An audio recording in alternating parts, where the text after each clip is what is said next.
میں وہ پرسپشن درست کرنا چاہتا ہوں کہ حامد میر نے جس پرسپشن کو بڑا اسٹرانگلی سپورٹ کیا تھا اس پہ اس نے معافی مانگی، اور پاکستان کے عوام کو یہ پتہ لگنا چاہیے کہ یہ نیریٹو ہی غلط ہے۔ صدیق صاحب، ہوا یہ تھا کہ جب بنگلہ دیش کی جنگ ہوئی تو جن لوگوں نے، پاکستانیوں نے، جنہوں نے جنگ دیکھی، لڑی، یا جو ہمیں بھارت کے نیریٹو کو کاؤنٹر کر سکتے تھے یا اپنی سچائی بتا سکتے تھے، وہ تو بھارت کی قید میں چلے گئے۔ لہذا ایک ویکیوم تھا جس میں بھارت اپنا نیریٹو اکیلا پروموٹ کرتا رہا۔ وہ جو 2-3 سال گزرے اس میں ایک پرسپشن ورلڈ وائڈ ایسی بلڈ ہوئی کہ پاکستان آج دن تک مجرم گردانا جا رہا ہے، اور اس میں ہمارے لوگ شامل ہیں، یعنی ہمارے لوگ ہیں اس میں، بہت سارے یہ لبرل سارے ہی ہیں تقریباً۔ تو یہ چیز بھی لوگوں کو سمجھنی چاہیے۔ اب جب ہمارے لوگ واپس آئے تو کئی صحت کے حالات ان کے اچھے نہیں تھے، نوکریاں ان کی ختم ہو گئیں، کئی لوگ جو تھے ان کو ویڈ آؤٹ کر دیا گیا فار سرٹن ریزنز، اور جو لوگ سروس میں رہ گئے ان کے شاید میموائر جب چھپے بعد میں کافی وقت کے بعد، 2 کتابیں میرے پاس ہیں، لیکن ان کی اتنی مارکیٹنگ نہیں ہوئی۔ تو بات یہ ہے کہ یہ بھی ہماری قوم کو سمجھنا چاہیے کہ جو کچھ بھی کیا جاتا ہے، لیکن میں اسی چیز پہ حامد میر کو بالکل بری الذمہ نہیں سمجھتا۔ میں سمجھتا ہوں کہ وہ اپنے جوش میں یا اپنا جو بھی انہوں نے کرنا تھا، جیسے اجمل قصاب کے قصے میں ان کا کردار رہا، وہ آج دن تک وہ کردار جو ہے وہ میں سمجھتا ہوں کہ مناسب نہیں تھا۔ اسی طرح بہت سارے اور موقعوں پہ یہ جو ہمارے ٹی ٹی پی کے لوگ تھے، ٹیررسٹ تھے، ان کو ڈیل کرنے میں یا کئی چیزوں میں مجھے یہ لگتا ہے کہ وہ صحافت سے کچھ قدم آگے جاتا رہا۔ یہ چیز جو ہے یہ حامد میر کو سمجھنی چاہیے کہ اگر اللہ نے اس کو عزت دی تھی، ایک اسٹریچر دیا تھا، تو اس کا صحیح فائدہ یہ تھا کہ وہ حب الوطنی کے جذبے میں رہ کے تو کم از کم وہ بات کرتا جو کم از کم ملک کے اداروں کو ذلیل نہ کرتی۔ لیکن اگر آپ سمجھتے ہیں کہ میری شہرت جو ہے وہ اسی سے بنے گی کہ آپ بے توقیری کریں اپنے اداروں کی، اور دوسرے ملکوں میں بھی انٹرنیشنلی بھی آپ کو پذیرائی ہوگی، اس میں کوئی ایسی آپ نے کوئی نوبل پرائز ون کرنے والی تو بات نہیں کی، آپ نے صرف ادارے کو بے توقیری کیا ہے۔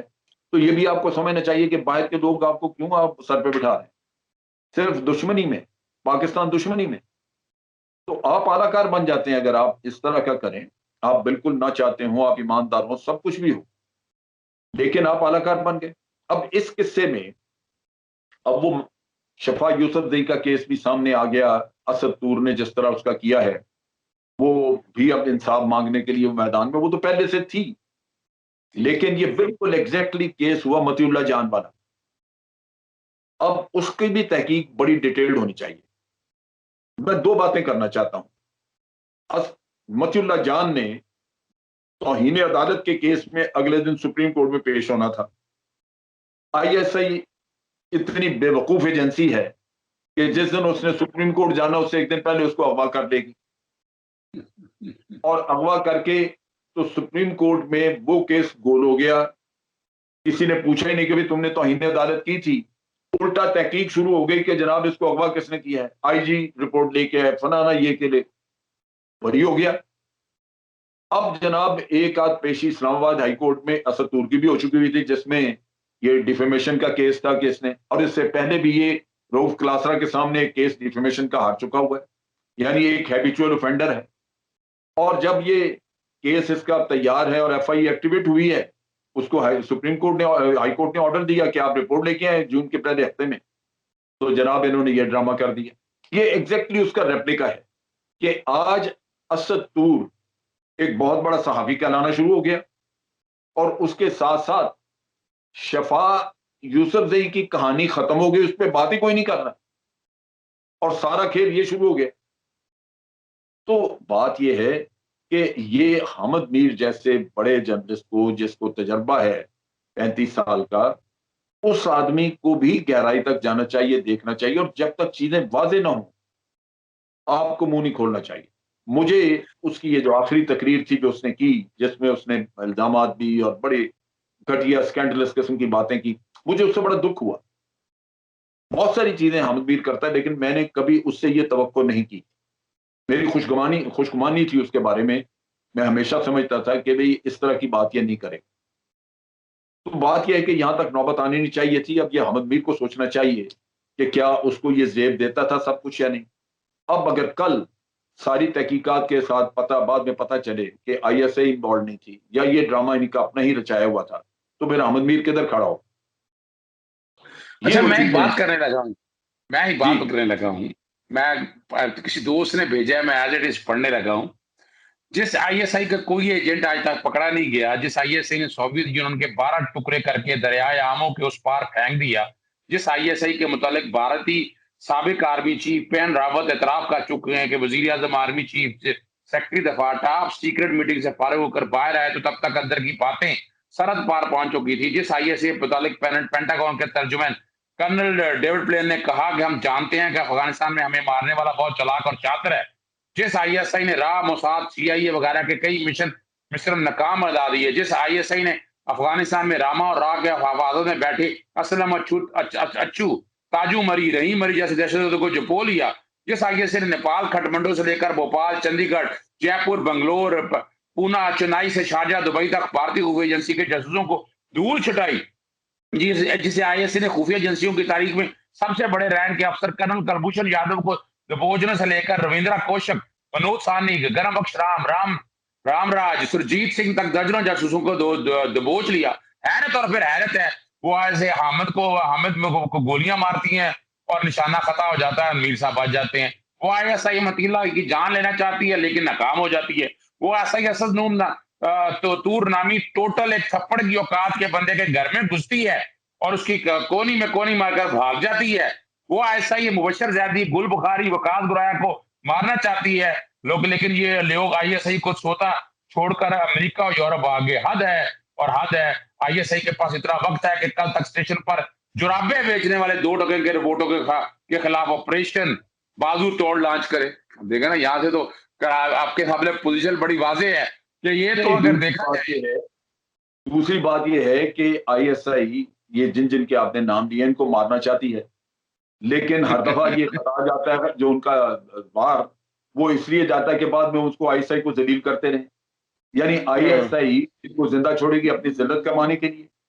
اگر مارنا تو پھر مار دینا ہے, پھر تو ختم ہو گئی بات, پھر آپ الزام لگاتے تو یہ میں سمجھتا ہوں ایک بات تو بڑی کلیئر ہوگی جن صاحب, ایک بات تو بڑی کلیئر ہوگی. ایک چیز میں اور بتانا چاہتا ہوں اسی کے ضمن میں. بات یہ کہ جب 5th جنریشن وار ہوتی ہے تو اس میں یہ بھی چیزیں پاسبل ہیں کہ آپ کا دشمن را وہ چونکہ 5th جنریشن وار میں فوکس ہوتا ہے آپ کی آرمی, آپ وہ سینٹر آف گریوٹی ڈھونڈتے ہیں کہ اس ملک کی بقا, اس ملک کا اسٹیبلٹی یہ کس چیز پہ منحصر ہے. پاکستان کے بارے میں کہا جاتا ہے کہ آرمی کے اوپر ان کی اسٹیبلٹی منحصر ہے. نتیجہ یہ ہے کہ اس سینٹر آف گریوٹی کو اگر آپ نے ڈسٹرب کرنا ہے تو وہ یہی ہوگا کہ پاکستان کے عوام اور پاکستان کی آرمی کے درمیان بات اعتمادی پیدا کر دی جائے, دشمنی پیدا کر دی جائے اور ایک بے یقینی کی فضا قائم ہو جائے. اس کے لیے یہ بھی ہو سکتا ہے کہ باہر کی ایجنسیز جو ہیں را وہ یہاں پہ لوکلی ہائر کرے بندوں کو اور ان 2-3 کو کہے کہ جا کے فلاں گل بخاری کو جا کے چھترال کر, وہ جا کے کر دے گا, وہ غائب ہو جائیں گے. اب اس کا نتیجہ یہ ہوگا کہ اگر الزام آئی ایس آئی پہ لگتا ہے اور یہاں رواج یہ بن چکا ہے تو ان کا مقصد پورا ہو گیا. تو یہ بھی ایک ایسپیکٹ موجود ہے, کیونکہ جب جہاں پہ کسی بھی ملک میں آپ جاسوسی وغیرہ کا جال پھیلاتے ہیں تو مختلف قسم کے لوگوں کو آپ کو ہائر کرنا پڑتا ہے, مختلف قسم, اور عموماً تو پیسے کا لالچ ہی ہوتا ہے جس کے لیے لوگ آپ کے لیے کام کر دیتے ہیں. لیکن اور بھی چیزیں ہوتی ہیں, بعض اوقات عورتوں کا چکر, بعض اوقات شراب کے چکر, یہ ساری چیزیں. میں ڈائریکٹر ملٹری انٹیلیجنس رہا ہوں, مجھے پتا ہے کہ انٹیلیجنس آپریٹ کیسے کرتی ہے اور لوگ گرتے کیسے ہیں اس کے سامنے. تو یہ وہ چیزیں ہیں جو کہ میں سمجھتا ہوں عوام کو ذہن میں رکھنی چاہیے کہ جو کچھ حامد میر کہے یا کوئی اور کہے سارا سچ نہیں ہے. یہ آپ کے دشمن بھی پلے کر رہے ہیں, وہ بھی ہو سکتے ہیں, کوئی اور بھی سیاسی پارٹیاں ہیں. ایک سیاسی پارٹی ہے جس کا narrative totally anti army, anti I S I, anti state ہے. کیا وہ پارٹی یہ ڈرامہ نہیں رچا سکتی کہ بھی اس کو آپ مزید ذلیل کرائیں اسٹیبلشمنٹ کو؟ وہ بھی کرا سکتی ہے. وہ بھی اپنے ورکر کو 2-4 بھیج سکتی ہے کہ جا کے تھوڑی سی اسد طور کو پھینٹی لگاؤ تو بس اس کے بعد شور مچا دو کہ جناب ایسا ہی نہیں کیا. تو بڑا کچھ ہے جو ہمیں سامنے نظر نہیں آتا اور پیچھے ہوتا ہے. لوگوں کو صبر کرنا چاہیے. اچھا ایسا یہ جو آپ بات کہہ رہے ہیں میرے تک اطلاع بھی ہیں کہ نواز شریف نے لندن میں بیٹھ کے یہ سارا پلان بنایا تھا کہ کسی طرح سے ان کا سارا معاملہ ناکام ہو گیا. شہباز شریف نے باہر جانا تھا وہ ایجنڈا ناکام ہو گیا. اب اس کے لیے لندن میں باقاعدہ انہوں نے کوئی جرنلسٹ صحافی بھی ہائر کرنے کی کوشش کی. وہ تھڑے پہ جا کر باقاعدہ رینٹڈ بھی لینے کی کوشش کی. حالات اور واقعات کامیاب نہیں ہو سکے. ابھی جو آپ سے گفتگو میں ہاں کرنا چاہتا ہوں کہ اسٹیج کے اوپر خاص طور پر امن بھی والے معاملے کو دبانے کے لیے مولانا نے ایک میں اس کو کنٹروورشل بیان اس لیے نہیں کہوں گا کہ اس نے بڑی ہوش و آواز سے کیا کیونکہ وہ رہ انگلینڈ میں رہی ہے. اس کی ٹریننگ اپنا MI5 MI6 اور CIA وغیرہ وہ سارے کر رہے ہیں. تو اس نے وہی زبان بولنی ہے جو چاہتے ہیں اور جو نقطہ نظر ہے وہی بیان کرنا ہے. اور یہاں اگر آپ دیکھیں جس پلان کے ساتھ وہ یہاں سے بیٹھ کر نکلی اور یہاں بھی الزامات اسی طرح کے لگائے گئے اور پھر جس طرح فنڈڈ کر رہی ہے برمنگھم میں جہاں وہ رہ رہی ہے جس طرح کی وہ شاہانہ ایک بادشاہوں کی زندگی گزار رہی ہے اور خاص طور پر اس سٹیج کے اوپر جو میری اطلاع ہو سکتا ہے غلط بھی ہوں کہ 2023 کے لیے لانچنگ پیڈ تیار کیا جا رہا ہے اس کے الیکشن لڑنے کے لیے اور الیکشن کے لیے گراؤنڈ جو فراہم کی جائے گی یا پاکستان پیپلز پارٹی میں جو جو ملک دشمن عناصر جو پروموٹ کرتے ہیں وہ یا پاکستان پیپلز پارٹی کے حوالے سے اس سٹیج کے اوپر ملالہ کا یہ بیان دے کر اور اس کنٹروورسی پیدا کرنے کا مقصد آپ کیا سمجھتے ہیں یا جو میں کہہ رہا ہوں آپ سمجھتے ہیں کہ ایسی بات نہیں؟ نہیں، یہ پاسبلٹی موجود ہے. یہ پاسبلٹی کیونکہ یہ ایک تو ٹائمنگز بڑے اس لحاظ سے آپ کہہ لیجئے کہ کوئنسائڈ کرتے ہیں. دوسری طرف یہ ہے کہ ایک نیریٹو اتنا آپ پاکستانی سوسائٹی کے نقطہ نگاہ سے دیکھیں تو یہ نیریٹو بڑے کنٹروورشل نیریٹو ہے جس پہ لازماً بحث ہونی تھی. اگر کوئی بھی لڑکی پاکستانی مسلمان لڑکی اگر یہ کہے کہ شادی جو ہے وہ پارٹنرشپ ہے لہذا اس کا ان رائٹنگ ہونا ضروری نہیں ہے، نکاح پڑھنا ضروری نہیں ہے، یعنی دوسرے لفظوں میں کوئی آپ کا لکھا ہوا قانونی اسلامی قانون کے تحت کوئی ایگریمنٹ موجود نہیں ہے، آپ ویسے اکٹھے رہ رہے ہیں تو رہتے رہیں، آپ کے تعلقات کیا ہیں وہ سارا کچھ ہے، آپ اس میں اولاد بھی پیدا کر لیں جو جی چاہے. تو یہ تو وہی نیریٹو ہے جو پاکستان کے لبرلز کا یہاں پہ ہے، جو میرا جیسا میری مرضی کی کہانی آپ سنتے ہی ہیں، آپ نے بھی سنی. تو یہ وہی نیریٹو ہے اور اس نیریٹو کو بھی میرا جیسا میری مرضی کو بھی باہر سے پروموٹ کیا جاتا ہے. اس نیریٹو کو آپ نے دیکھ لیا کہ باہر سے چلایا اور یہ بالکل اس کے مطابق ہے. لہٰذا یہ کوئی ایسے نہیں ہے. باہر سے جب بھی کوئی کام ہوتا ہے، میں مطلب برٹش سوسائٹی کا مجھے جو تھوڑا بہت اندازہ ہے وہاں پہ MI6 بہت زیادہ اس کا عمل دخل اور مانیٹرنگ کرتے ہیں کیونکہ ان لوگوں میں سب چیزیں اپنی جگہ پہ انسانی حقوق یہ وہ سب کچھ ہے لیکن ان سے بڑھ کے ریاست کے مفادات ہیں اور وہ مفادات یہی ہے ریاست کی سیکورٹی یا ریاست نے اگر کہیں کسی اور ملک میں کچھ کام کرنا ہے تو اس کے لیے حالات پیدا کرنا. مجھے پتا ہے کہ کراچی میں جو کچھ ہوتا رہا اس کے بارے میں انٹیلیجنس رپورٹ یہ تھی کہ اس کے پیچھے را ہے بھارت ہے لیکن سامنے فیسیلیٹیٹر جو ہے وہ MI6 ہے، ان کی ایمبیسی کے تھرو ہوتا ہے کیونکہ بھارت مشکوک ہے، اس کے بہت زیادہ شک و شبے کی وجہ سے ان کے لوگوں کے پکڑے جانے کے چانسز زیادہ ہیں. لہذا یہ تعاون تھا جو آپ نے دیکھا کہ بھارت یوز کر رہا تھا الطاف حسین کو، پروٹیکشن اس کو MI6 دے رہی ہے وہاں انگلینڈ میں. کوئی کیس الطاف حسین کے اوپر منی لانڈرنگ کا ہو، اس کی تقریر کا ہو، ٹیررزم پھیلانے کا ہو، کبھی انگلینڈ میں اس کو کیس کو چلایا نہیں جا سکے گا کیونکہ درمیان میں MI6 آ جائے گی. بھارت فائدہ اٹھا رہا ہے. سو ان کے تعاون آپس میں ہے. تو کہنے کی بات یہ ہے کہ یہ ایک ملالہ کا کیس جو ہے یہ بڑے عرصے سے ہم دیکھ رہے ہیں، یہ کسی نہ کسی شکل میں کوئی چیز سامنے آ جاتی ہے تو لوگوں کی آنکھیں کھلتی ہیں. لیکن صرف ایک ہی چیز اگر میں آپ کے سامنے رکھوں تو اسی سے اندازہ ہو جائے گا کہ بھئی دنیا نے اس کو یا مغربی دنیا نے اس کو پروموٹ کیوں کیا ہے. آپ دیکھیے کہ جب یہ ملالہ کا واقعہ ہوتا ہے، نوبل پرائز کا قصہ ہی آیا، دنیا کا کوئی انعام ایسا نہیں ہے، کوئی میڈل ایسا نہیں ہے جو اس لڑکی کو کسی نہ کسی بہانے دیا نہیں گیا.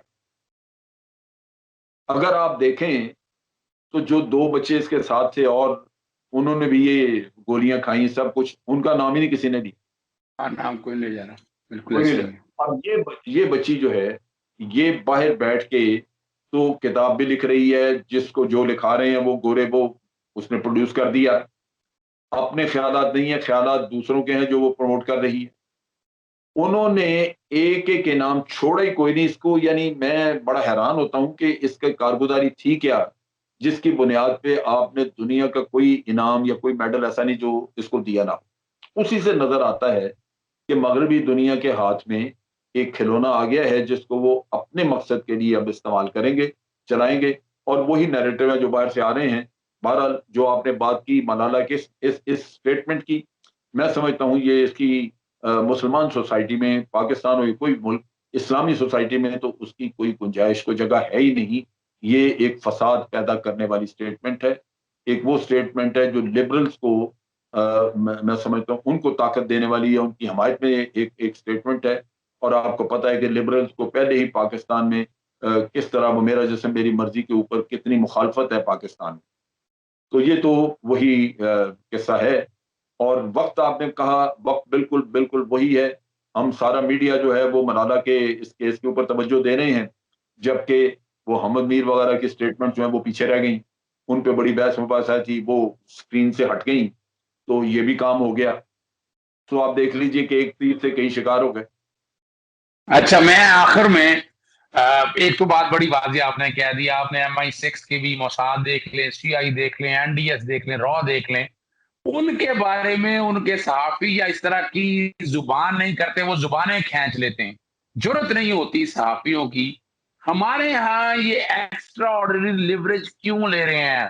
اب جو شویب صاحب اب موقع آ گیا ہے کہ ان سب لوگوں کو جہاں پر ہیں ان کو وہاں روک لو. ہمارے ہاں آئین بڑا واضح ہے, قانون بڑا واضح ہے اس طرح کی چیزوں کی. اور یہ باہر اگر ہوتے, یعنی یہ انگلینڈ وغیرہ میں ہوتے, کشمیر میں دیکھ لے, کسی کی جرت ہوئی وہ معاملہ اس طرح سامنے نکلا. لیکن یہ تو میں تو حیران ہوں, ہمارے ملک میں بیٹھے ہی ہمارے ملک دشمن ہے اور ان کی زبانیں اتنی کھلی ہوئی ہیں, انہیں کہیں نہ کہیں تو لگانا ہے نا ہمیں کونے پہ. دیکھیے بات یہ ہے کہ اصل چیز ہے پبلک کا ریئیکشن. یہاں پبلک ریئیکشن جو ہے وہ بڑا مائلڈ ہوتا ہے. پبلک کا ریئیکشن جو ہے وہ آپ یوں سمجھیں کہ اگر عوام ان لوگوں کا گھیراؤ کر لیں, کیونکہ ایک چیز بڑی بات ہے, اسد طور کا مثلاً کیس ہے. اسد طور ایک آدمی ہے, اس کی بھی عزت ہے, احترام ہے, سب کچھ ہے, اس کے حقوق ہیں, لیکن کیا اس اکیلے کے حقوق ہیں یا 22 کروڑ لوگوں کے بھی حقوق ہیں؟ اس کیس میں تحقیقات کیے بغیر آپ نے ایک ایجنسی جو کہ 22 کروڑ لوگوں کو تحفظ مہیا کر رہی ہے, اس کو آپ نے دشمن کی نظروں میں گرا کے اس کے پاؤں میں پھینک دیا. تو 22 کروڑ لوگ جو ہیں وہ بکریاں وہ کیوں نہیں اٹھتے؟ ان لوگوں کو اپنے حق کے لیے کہ جناب ہماری زندگیاں آسان ہوئی ہیں ان ایجنسیز کی وجہ سے, ورنہ ہم تو ہر روز دھماکے سنتے تھے, ہم تو ہر روز جانے دے رہے تھے. تو آپ اگر اس ایجنسی کے بارے میں یہ کہیں گے تو ایک آدمی انصاف اپنا مانگنے کے لیے عدالت بھی جا سکتا ہے, ایک آدمی انصاف مانگنے کے لیے تحقیقات کا بھی مطالبہ کر سکتا ہے, لیکن یہ نہیں ہو سکتا کہ آپ اداروں کے خلاف یوں بکواس کرنا شروع کر دیں. تو یہاں پبلک ریئیکشن نہیں ہے. نتیجہ یہ کہ ان لوگوں کی پذیرائی ہے, جس کا جی چاہتا ہے وہ جو کہہ دے. پھر ڈیفیمیشن کے لا ہیں وہ انتہائی کمزور ہیں. ہر ڈیفیمیشن کا کیس جو عدالت میں گیا وہ 10 سال سے پڑے ہوئے ہیں, کوئی فیصلہ نہیں, کسی کو اس کی پرائرٹیز ہیں ہی نہیں. تو نتیجہ یہ کہ بہت سارے لوگ, بہت سارے ادارے اس مصیبت سے بھی بچتے ہیں کہ یار یہ کیس کیا تو جو کون اس کو 10 سال لے کے بیٹھا رہے گا. جو لوگ آج اس سے اوپر اپنے لیے توہین محسوس کر رہے ہیں وہ کل ریٹائر ہو کے اپنے گھروں میں چلے جائیں گے, اگلا آدمی شاید اس کو اتنی بھی اہمیت نہ دے. تو ہونا یہ چاہیے کہ اس کے اوپر ایک تو قوانین سخت ہوں, فیصلے جلدی ہونے چاہیے, اور عوام میں شعور ہونا چاہیے کہ آپ کے ادارے عوام کے ہیں جو ان کو تحفظ دے رہے ہیں, جو ملک کو تحفظ دے رہے ہیں. آپ اٹھ کے جس کا جی چاہے وہ یہ اس کے اوپر یوں الزام عائد کر دے, یہ عوام کو برداشت نہیں کرنا چاہیے. اس آدمی کا عوامی احتساب ہونا چاہیے, گھیراؤ ہونا چاہیے, اس کے اوپر پتھراؤ ہونا چاہیے, تاکہ پتہ لگے کہ بھئی آپ 22 کروڑ لوگوں کے حق کے اوپر ڈاکہ مار رہے ہیں. کیا پتا کل نکل آئے کہ جی اسد طور نے خود یہ ڈرامہ رچایا تھا. آپ کس طرح پہلے یہ فیصلہ کر کے تو آپ اس طرح کا کر لیں جب تک کہ آپ کے اپنے کوئی عزائم نہیں. تو ان چیزوں کو پاکستان کے عوام کو سمجھنا چاہیے. یہ ان کی خدمت کے لیے ادارے بیٹھے ہوئے ہیں جن کو لوگ اپنی ذاتیات کے لیے استعمال کر کے خراب کر رہے ہیں. بہت شکریہ امجد شعیب صاحب, بڑی تفصیلی گفتگو ہو گئی, تقریباً ساری چیزیں کور ہو گئی. ناظرین آپ تک اور سامعین ناظرین اور آپ سارے نے معاملات دیکھ کے کمنٹس کریجئے گا, کوئی سوال ہو پوچھیے گا. دوبارہ پھر آپ سے ملاقات ہوگی. ابھی اجازت دیجیے گا. السلام علیکم. خدا حافظ. پاکستان زندہ باد.